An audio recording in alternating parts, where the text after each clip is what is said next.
The mist is rising. I fancy the sailors are in for a filthy night. Really? Yes, they've just opened a new strip club in Portsmouth. Oh, Mrs. Marbles. It has almost slipped my memory. What do you make of this? Doesn't go with your shoes, Mr. Poirot. And my name is not Mrs. Marbles. Miss Marple. I pray you, madame, do not digress. This bag was left behind by a visitor while we were out buying you some more wool. What can you tell me of its owner? Aside from the fact that she was a bald, fat woman named Hyde, who wiped her nose upon her sleeve and whose husband wore a truss. Oh, really, Mr. Poirot, that's pure conjecture. Simplicity itself, madame. Inside the handbag you will find a small lace hanky which has never been used. Therefore she must wipe her nose upon her sleeve.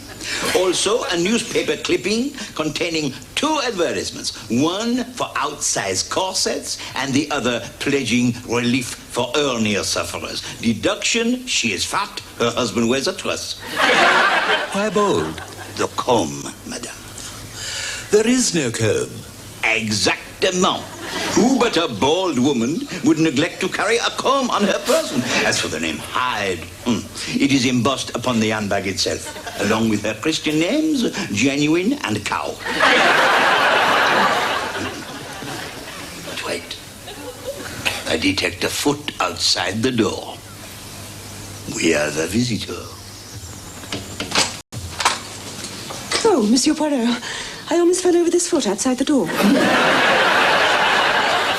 Pray be seated, mademoiselle. Oh, you found my bag. Oh, this is your handbag. Oh, Miss Marbles, you must help me. I'm at my wit's end. Have a sip of this brandy, my dear. Tell us all about it. It's, a 1933 Armagnac. Good. Now tell us about the case. My name is Agnes Pomfret. My father was Colonel Joshua Pomfret, who retired 6 years ago to take up beekeeping in Oswestry. Yes, the speck of grit in your left earlobe told me that much. Pray stick to the point. Well, yesterday morning, we found Father dead on the floor. It appeared to be suicide. The gun was still in his hand. The door and all the windows were still locked from the inside. This press clipping gives most of the details.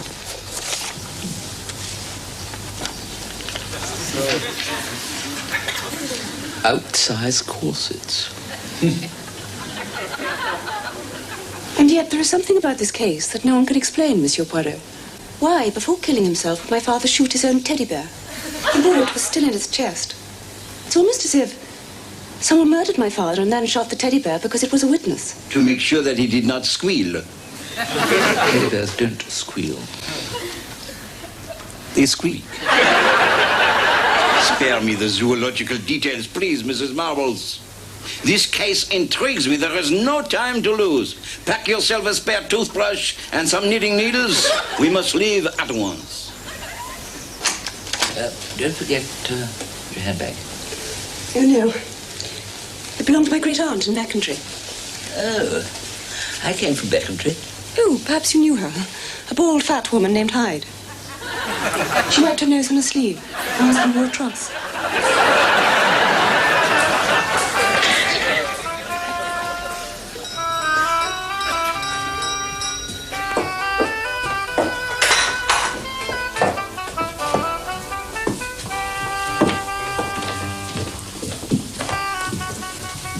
Mrs. Tremble, this is Mr. Poirot, the famous detective.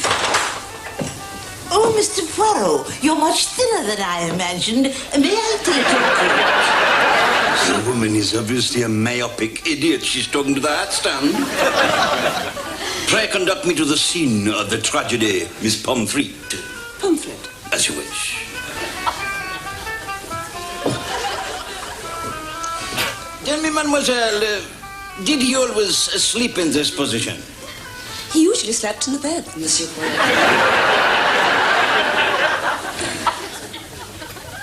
Oh, hello, what have we here? A cigarette that has singed a hole in the sheet. How careless some people can be. Smoking in bed is a very dangerous occupation. I knew a woman once. Or was it twice? But that's another story. We were very lucky that the whole bed did not simply burst into flames. You are a silly man.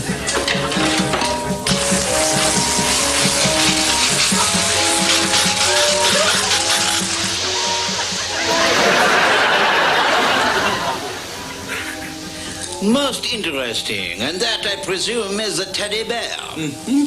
And the bullet is still here in his chest. Tell me, madame, is there a deep groove across the bottom with a small round hole in it? What's new, Miss Pride? The bullet, madame, the bullet. Yes, this was fired from the same gun. There is devilry here, Miss Mipple. My dear young man, I observe from this toenail clipping I found upon the carpet that you are a rugby player, no? Good Lord, how on earth can you possibly deduce that? It is nothing.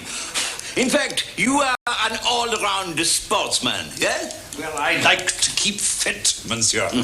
Of course. Do you mind if I try, Monsieur Pomfret? Pomfret? Gesundheit.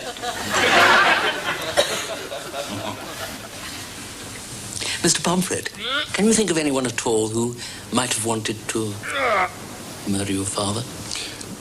Well, there's myself, of course.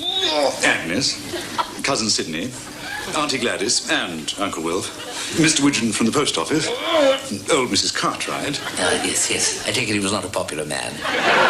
Well, we must be going along. Come on, Mr. Poirot. Don't dawdle.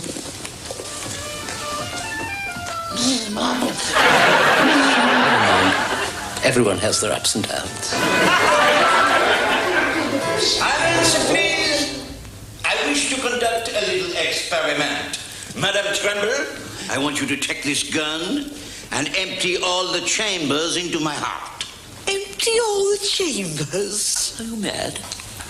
Make a terrible mess. You've just done this, Rob. Pray, Madame Tremble, do as I ask you.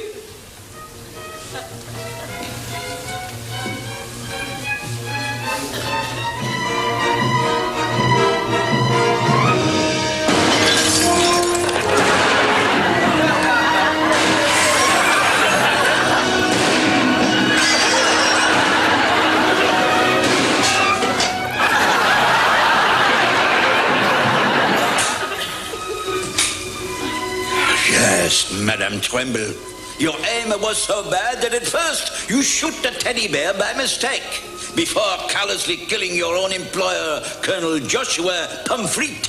Pomfret? Yes, him. How did you get out of the room and lock the door from the inside? And why did none of us hear any gunshots? There is a perfectly simple answer to that. If only I knew what it was. I think I can help, Mr. Poirot. Because I think I have worked out exactly how this bizarre crime was committed. Oh, I say this won't take too long, will it? I've got 2 vaulting horses and a trampoline being delivered at 4. Ladies and gentlemen, with your indulgence, I should like to take you back now to the night of the crime. Having locked the door and all the windows, Colonel Pomfret thought he was safe. But he was wrong, for the assassin was already in the room. Concealed in a secret compartment underneath the bed. The murderer waited until the time was right and then fired the gun up through the mattress so as to muffle the sound. But what the murderer didn't know was that the bullet had gone right through the victim's body and embedded itself in the teddy bear. It was then that the murderer emerged into the room. Yes, Mr. Poirot, it was you. You were the murderer. You put the gun in Pomfret's hand to make it look like suicide. Then you lay the teddy bear over the edge of the bed and placed the cigarette end over the charred bullet hole so no one would suspect what had happened. Then you climbed back inside the bed and remained hidden in the room until the coast was clear the following morning.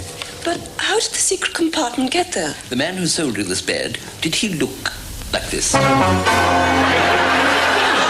The white-bearded salesman. Yes. Mr. Poirot in one of his many uncanny disguises. Curse you, Mrs. Marbles. Yes, it was I. Moi. I was so bored that I did it to prove I could commit the perfect crime. Now I am ruined. But you will never take me alive. You understand? No one will ever take me alive.